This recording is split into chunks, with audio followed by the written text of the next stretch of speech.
The good, the bad, and the odd. It's a thing. Welcome to this episode of The Good, the Bad, and the Odd. We're hosts Mark and Sam. Hi, Sam. Hey. Right, I haven't said this for the last few, but I feel like I better say it. Right, we're on all sorts of ways you can listen to podcasts. Pretty much any way you can listen to a podcast, we are that way. So go find us if you need to. But if you listen to this, you probably have already, right? But also we're on Stitcher too, because I should be saying that every episode and I always forget. But yes, we are on Stitcher. Right, let's just jump straight into it. We are covering Early Man, the most recent movie from Aardman, right? Yeah, it's a Nick Park film. Yeah, Nick Park film. Early Man. It was in the cinema. I did want to go and see it at the cinema. Yeah, it was released 26th of January this year. Yeah, so in the UK and 16th of Feb in the US. Yeah, I'm just pulling up a list of the movies actually because I'm trying to remember. Aardman is probably the last one was probably Flushed Away. Shaun the Sheep. Pirates? Oh. No, Arthur Christmas. Oh, Pirates! I forgot about that. And Arthur Christmas. Yeah, well, I've got them here. one. I mean, there's not that many. I thought there was more, funnily enough. But we can talk. I'll mention those when we get to the end, maybe, and some of the TV stuff too. We are kind of fans of Aardman, right? We definitely like Wallace and Gromit. Yeah. And Chicken Run was pretty solid. Chicken Run's a great film. I watched that again recently. It is a good film, and it never gets. Does it? It's highly rewatchable, as is Wallace and Gromit.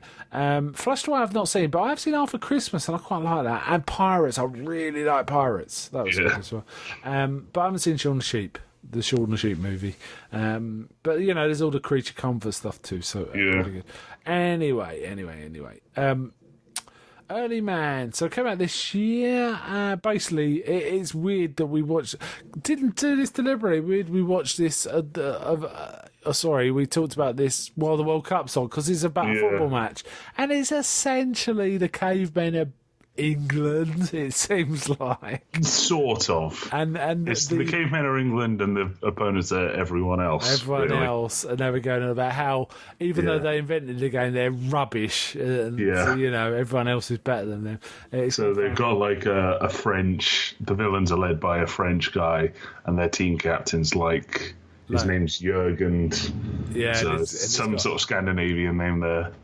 So. And the whole premise is. Ultimately, the cavemen, even though they're not as good technically, but if they play as a team, they'll beat all these prima donnas. That's the kind of premise. This is kind of very appealing. Yeah, really. This is a very British film. Very British film. So we got a voice. The voice of the main character, who's called Doug, is Eddie Redmayne. And Tom Hiddleston's the lead bad guy doing a dodgy French accent. Deliberately, I'm pretty sure. Yeah. But we got all sorts of actors in this. Timothy Spall's in it. Johnny Vegas. Richard Howard. Richard Howard, who hasn't got many lines, but they're so good. They are so good. Oh, it's pointy when it gets... And we also get the Aardman Rabbit for our... He's in it every so often.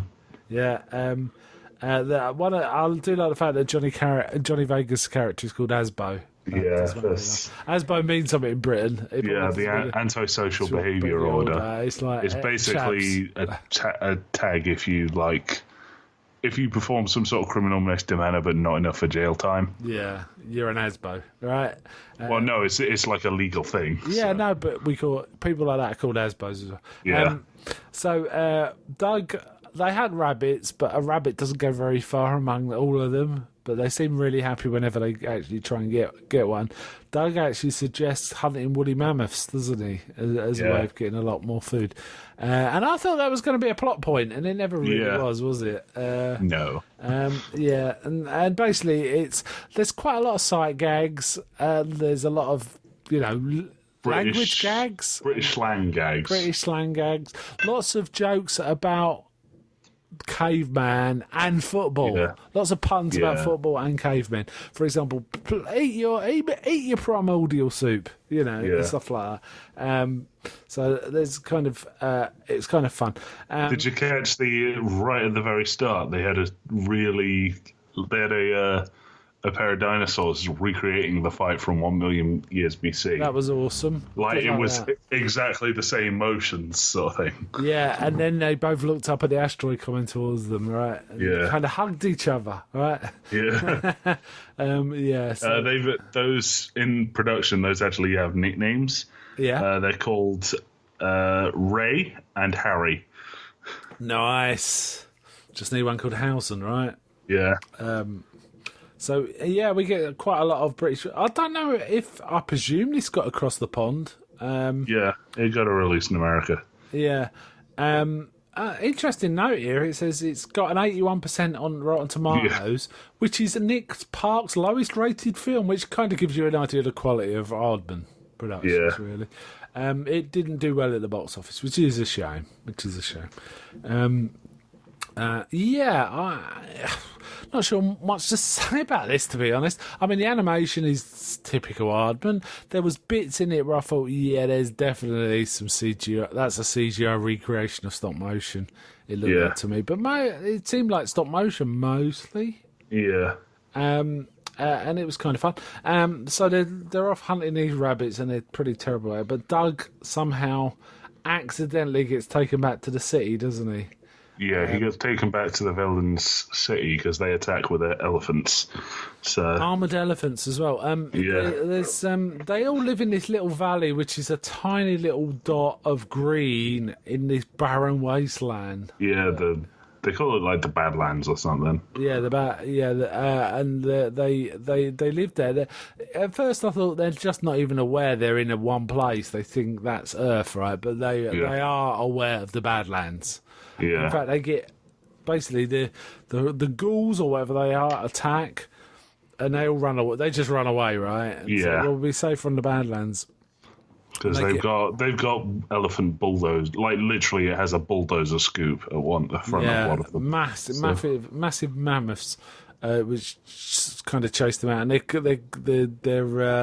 they're smashing up everything. Is it Rockman? I've forgotten what the. Yeah, they've got this weird character that's got like a weird relationship with a rock with a smile drawn on it called Rockman. Rockman, and it's And like a Rockman Menhir, gets isn't it? smashed. Yeah. Yeah. I thought there was going to be a joke about Stonehenge being a goal at one point, Yeah. but they kind of do that, but don't make an explicit joke. Yeah.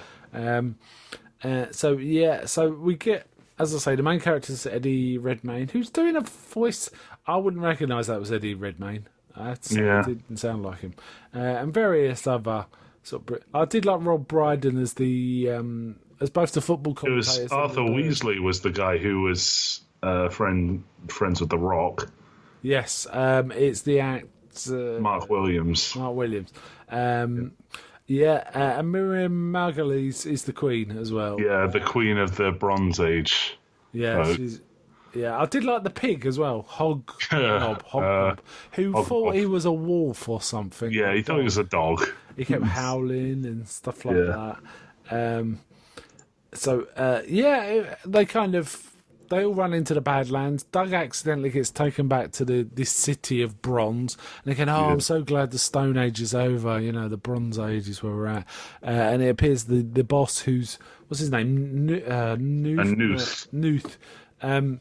He basically has football tournaments, and he says, 50, whatever it is, 50 coins. Voluntary payment, everyone must pay, it basically says, as they're going. So every time he does a good football game, he earns a little more bronze, and he kind of loves bronze, doesn't he? He loves gold. Well, it's bronze, isn't it? That's the thing. Yeah, it's bronze, but he keeps going on about how it's gold. So yeah, it's shiny and wonderful and all this. Doug gets a sort of taster of this football game, doesn't he? And kind of gets revealed while he's doing it, and he realises the challenge is important and might sort of save his tribe. But he challenges them to a game, and he's saying, "You cavemen want to play us?" He goes, "Yeah, if we win, we get our valley back, and if we lose, we have to work in your salt mines." Or whatever, work in your mines. And when he goes back and tells all the cavemen, it's like, if we lose, we work in the mines. And one goes, "No, what's a mine?" There's plenty of that. He also encounters this girl who's Guna, who's kind of wants to play football and is really technically good. Yeah, but the guys won't let her play because she's a girl. She's a girl. But she understands the game way better than all the sort of simpering prima donnas. So there's kind of that. Doug kind of... They lose their ball. They got one ball and they lose it. Does he get flattened or something? Yeah, a giant duck starts chasing them. There's a giant duck in this film. Yeah, it's weird. Which is bizarre. And he has to break back into the city to get more balls. And while he's trying to do this, they kind of infiltrate Noose's boudoir, and he accidentally slides into his boudoir while he's having a shower, and he's looking up from between his legs. And then Noose wants a massage, and Hob, the pig. Yeah, Hob, the pig gives him a massage. And then he asks him to play some music, and the pig's trying to play the harp. It's so bizarre. It's quite funny, though, right? Yeah. What do you think of the general level of the jokes and that? The jokes are really good, except when it was either they were really good or they just fell completely flat. The puns. Yeah, the puns were great. You like the puns? Yeah, but they were so British focused that I doubt anyone would get them outside of England. Like no one in America is going to know what the old bill is. The old bill. She got by the old bill. I'm going to look at some of the quotes and see if I can dig out, because there were so many. It's kind of hard to remember any. They came thick and fast. Yeah, but there were some that were obviously other people would get, where the duck flies towards the pitch and they blow the whistle and go foul and run off. So. Yeah, and there was a bit. This is like early Man United. And it's like Man United does that. It probably translates a bit. And there was lots of old jokes about pastimes, like sliced bread. This is the best thing since anything, really. Yeah. There's all that. And there was one side game that did make me laugh a lot, which was take him away and kill him slowly. Kill him slowly. And they start slowly walking off. And he goes, no, take him away at normal speed and kill him slowly. Yeah. I did like also the fact that Richard Adoardi's mum was kind of keep going on about footballer shorts, and he kept going, "Oh, mum!" Yeah. She kept saying stuff like "nice tackle." Yeah. Oh God. Yeah, and he just whined, didn't he? But he was very funny. And there was all sorts of things like, that's not cricket, whatever cricket is. So it was fun, but there were some really corny jokes. But it was kind of it worked. I thought it was quite an entertaining film. I haven't really got much to say. There's a football man. The girl trains them up to fight play like a team, and they slowly get better and better. They're absolutely awful at first, aren't they? They keep punching each other, and it's like, no, that's not the rules. You can't do that. Why not? You said to get the ball. It's and it starts to look a bit like rugby or something like that. But she eventually teaches them, and she says to them, "You can't win." On skill, but you can win as a team. But there's also this plot where Noose finds Doug and takes him to a cave and shows him the ancestors, his ancestors who invented football, are actually quite terrible at it. And it makes Doug... it disheartens Doug. It's the standard, third act... downput. So in fact, he withdraws the challenge, doesn't he? But the rest of the team fly in on the duck. Is that a duck? It's all that. Yeah, well, and when it lands, the leader of the tribe, who's Timothy Spall, says, "That's just pictures. That's not real. That's not us. We could, it doesn't mean we ain't gonna win." So there's a tiny little bit of pep talk, but they finally start playing. They do actually just play against them. They've got this pretty funny bit where they do replays with puppets. And they just go the puppets can't lie. It's you saw the puppets. And because the prince, or whatever his name is, the governor, the Lord, Yeah. The replays always make him look really good. And at one point, the crocodile comes on with a string of sausages and starts hitting him with sausages. Yeah. And saying, "Oh, penalty! You hit him with sausages." Stuff like that. It's like, what? That didn't happen. That's a Punch and Judy joke, if you don't understand. Yeah, which again, is so English British, that you can't really. It's so difficult to explain. It is difficult to explain. Yeah, you got to be there, really. So in the end, this is spoilers, right? And they win. Show horror, they win. They win. So. Just about by some really awesome, because they are function as a team. Whereas the other guys are all kind of fighting each other to score. I quite like this because it's not the standard sports. Oh, they just got better at half time sort of thing. Yeah, they stated a reason why the opponent's team wouldn't be as good as them, and that was the reason that they won. It wasn't just we need to be better. It was just there was no shouting. Do it for the that business. It's like, we got to do it for our valley, really, which makes perfect sense. Meanwhile, the Queen's flight. The one thing that did make me laugh was the running joke of the bird as the messenger. the messenger and thing. He kept saying things, that old crow, what does she want? And the messenger said, that old crow, okay, message to be delivered, and flies off. It's like, what the he kept saying things he shouldn't have in front of this messenger bird, which was Rob Brydon again. And in the end, the Queen does. Rob Brydon was also the commentator as well. He was very good. Brian and Brian, wasn't it? Which was, again, this was so weird. They were essentially doing some football commentators that were around in the 70s and 80s that young people wouldn't even know. But they were called Saint and Gravesy, right? And they were he was doing them. It's like, this is not gonna. This means nothing to anyone who doesn't know this, but other than their standard football commentators, right? Yeah. It was kind of fun. They win and get their valley back, and the girls help them. Even with cheating going on, for at one point the prince. The governor declares he's the referee and starts coming up with spurious reasons to give penalties and all sorts of nonsense. Right? So it was fun. Didn't mind this one at all. Where do you think it sits in the Aardman canon? Shall I tell you the rest of the film? So we kind of. I'll get them up here. Hang on a sec.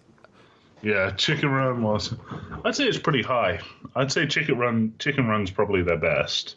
You think? They're making a sequel to Chicken Run. They are making a sequel to Chicken Run. I really like Curse of the Were-Rabbit as well, though. And I'm very... I also kind of like Pirates quite a lot. Pirates was kind of underrated, I think. There's some great lines in Pirates. Was it Strangely Curvy Pirate or whatever it is? Yeah. And all that business. Yeah. Alpha Christmas is kind of fun, a Christmas film. Yeah. So I've not seen Flushed Away. It's the one gap. Flushed Away is okay. It's got... I think it's Stephen Fry as the villain. Wasn't there a Hollywood influence quite a bit on Flushed Away? So it was like much more American than British. So I just never got to it. I will get to it because. So Ian McKellen is the villain, who's a toad who wants to drown everything. Okay. So I've seen them all apart from Flushed Away and Shaun the Sheep movie. Yeah. But I've seen everything else, and they got a couple more coming out. Another Shaun the Sheep movie called Farmageddon. And Chicken Run 2, like you say. Yeah. In terms of their other stuff, we've also got like Creature Comforts and Wallace and Gromit. They're pretty cool. And a bunch of really weird shorts. They're just like they're super artsy, so it's difficult to explain. Like it's commentary on Russian influence in everything, but from like the late 80s or something. It's weird. So. I thought Robbie the Reindeer was actually at Aardman, but it isn't, is it? It looks really similar, though. It looks really similar. So solid set of films, really. But you put it to I'll put it in the... the thing is, I really quite like this film, but there's at least 3 of them I like more than this. Chicken Run, Wallace and Gromit, Curse of the Were-Rabbit, and Pirates, I think. I think this one's a little better than After Christmas. Though even that's pretty solid. So I still rate it quite highly, though. I thought this was a good one. I haven't really got much else to say about it. Any? Nah, can't really think of anything. It's kind of difficult to relate comedy stuff in it because all we do is Yeah. jokes, which we kind of done. But yeah, solid outing. It's a shame it didn't do well in the box office Yeah. because it was a pretty entertaining film. I had really no problems with it. Some of the puns were a bit groany, but it was fine. It was all football and being cavemen. It kind of reminded me a bit of Gogs. Do you remember? There was one called Yeah, I Gogs. remember that. There was a stop motion one, claymation as well, of cavemen, which was a little more vulgar. It was all snot Yeah. and poo and dinosaurs crapping on them and Yeah. stuff like that. But it was good. It was very funny. They were shorts though. There were some shorts. I really like Richard Ayoade. his voice. He should do more voice work. He's very funny. He's funny anyway, right? But he was good in this. Yeah, so solid entry really. Okay, I think we'll call it an evening there. So next time we're on, we're doing a TV episode, and we're covering Clone Wars season 5. So Yeah. we're covering the whole 20 episodes of season 5 in one show. So it'll be in blocks. But luckily, the episodic the structure of it is a few episodes at a time, a one long story arc, I think. So it won't be we won't be going for it episode by episode. We go for story by story, right? I should think. Yeah. That's probably the best way. There's some very cool. I've already watched a few and very impressed with. Certainly, Yeah. episode 1 was really kick ass, and I'm looking forward to watching the rest. So, okay then. So, bye from me. Bye.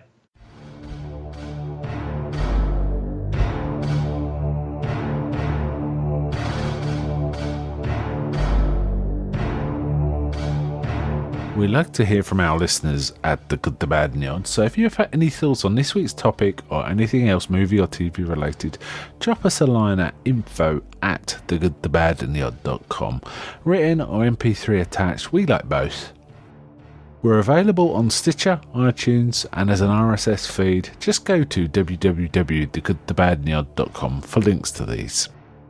Also, feel free to come chat with us by joining our Facebook group on www.facebook.com/groups/The Good, The Bad and The Odd, all as one word. Thanks for listening, and until next time on The Good, The Bad and The Odd.